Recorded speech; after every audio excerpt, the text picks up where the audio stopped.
Hello, welcome to my YouTube channel. और आज हम जानने वाले हैं फाइनेंशियल लिटरेसी के बारे में। फाइनेंशियल लिटरेसी क्या होती है और फाइनेंशियल लिटरेसी में हम कहाँ पर स्टैंड करते हैं। तो चलिए चलते हैं, जानते हैं फाइनेंशियल लिटरेसी क्या होती है। Financial literacy is the ability to understand and effectively use various financial skills including. जब हम अपनी फाइनेंशियल स्किल्स का इस्तेमाल करते हैं, यानी पैसे से, मनी से रिलेटेड या फाइनेंशियल इंस्ट्रूमेंट से रिलेटेड या लोन से रिलेटेड, जितनी भी फाइनेंशियल प्रोडक्ट्स होते हैं उनसे रिलेटेड चीज़ों के बारे में अपनी फाइनेंशियल स्किल्स को इस्तेमाल करते हैं। और जैसे कि यहाँ पर 3 पॉइंट्स में बताया है। Personal financial management. जब फाइनेंशियल मैनेजमेंट की बात आती है तो सबसे पहले हम अपने आप से शुरुआत करते हैं कि हम जितना कमाते हैं उसमें से हम कितना सेव करते हैं, कितना हम इन्वेस्ट करते हैं और कितना हम खर्च कर देते हैं। तो पर्सनल फाइनेंशियल मैनेजमेंट में हमारी फाइनेंशियल स्किल्स क्या हैं। बजटिंग में अगर हम घर की बात करें, घर से शुरुआत कर दें, तो हमारी पर्सनल घर की क्या बजटिंग होती है, कितना हम इन्वेस्ट करते हैं, क्या हमें मार्केट में अवेलेबल वेरियस इन्वेस्टमेंट प्रोडक्ट्स के बारे में पता है, क्या हमें और आपकी नॉलेज कितनी है फाइनेंशियल प्लानिंग को लेकर। आगे चलते हैं, हम फाइनेंशियल लिटरेसी के बारे में कुछ और चीज़ें जानते हैं।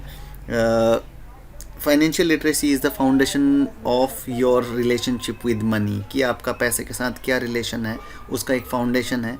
और OECD की एक डेफिनेशन है, इसको भी हम आइए जानते हैं।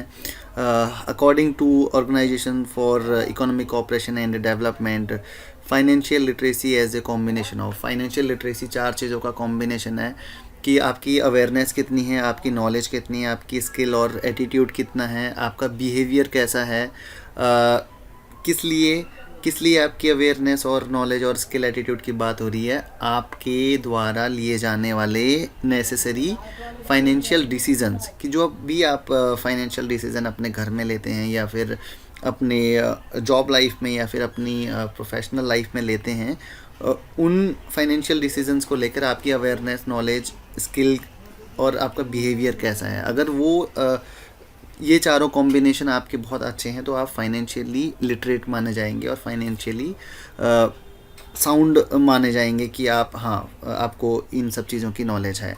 अगर ये सब चीज़ें लैक करती हैं तो आप फाइनेंशियली लिटरेट नहीं हैं। और आगे चलते हैं, कुछ स्टैट्स की बात करते हैं। एक स्टैंडर्ड एंड पुअर के फाइनेंशियल लिटरेसी सर्वे में पता चला कि सिर्फ 24% of Indians are financially literate. सिर्फ 24% भारतीय ही फाइनेंशियली लिटरेट हैं, वित्तीय रूप से साक्षर हैं, जबकि हमारा साक्षरता का जो दर है वो 70% से ज़्यादा है। लेकिन जब हम बात करें फाइनेंशियल लिटरेसी की, वित्तीय साक्षरता की, आप रिस्क डाइवर्सिफिकेशन के बारे में नॉलेज की, या फिर इन्फ्लेशन के बारे में नॉलेज की, या फिर कंपाउंड इंटरेस्ट और इंटरेस्ट के बारे में अगर हम नॉलेज की बातें करें, तो वहाँ पर सिर्फ 24% भारतीय ही लिटरेट पाए गए। और US में ये दर आपका 57% युवाओं में फाइनेंशियल लिटरेसी मिली, और UK में 67% लोग फाइनेंशियली लिटरेट थे। कुछ पैरामीटर्स पे ये सर्वे हुआ था, और वो पैरामीटर्स यहाँ पर आपको ब्रेकअप करके दिखाए हैं, जैसे रिस्क डाइवर्सिफिकेशन 14, इन्फ्लेशन 56, इंटरेस्ट के बारे में 48%, कंपाउंड इंटरेस्ट के बारे में 44। तो ओवरऑल जो इंडिया का था वो 24% फाइनेंशियल लिटरेसी का परसेंटेज था। जबकि ब्राज़ील, रशिया और India, China, South Africa, BRICS जो कंट्रीज़ थी, उसका 28% लोग फाइनेंशियली लिटरेट मिले। इंडिया के लिहाज से अगर हम बात करें, इंडिया की स्थिति के हिसाब से बात करें, तो काफ़ी पिछड़े हम हैं फाइनेंशियली लिटरेट होने में। और इम्पोर्टेंस जानते हैं इसका, क्या इम्पोर्टेंस है। People who are financially literate are generally less vulnerable to financial fraud. जो अच्छे फाइनेंशियली लिटरेट होते हैं उनके साथ फाइनेंशियल फ्रॉड होने के चांसेस बहुत कम होते हैं। फाइनेंशियल फ्रॉड मैं यहाँ पर बताऊँगा नहीं, क्योंकि वीडियो बहुत ज़्यादा लंबा हो जाएगा। तो फाइनेंशियल फ्रॉड बहुत तरीके के होते हैं जो साइबर रूट से कंडक्ट होते हैं, तो हम बाद में कभी इन सब चीज़ों को जानेंगे। A strong foundation of financial literacy can help support various life goal.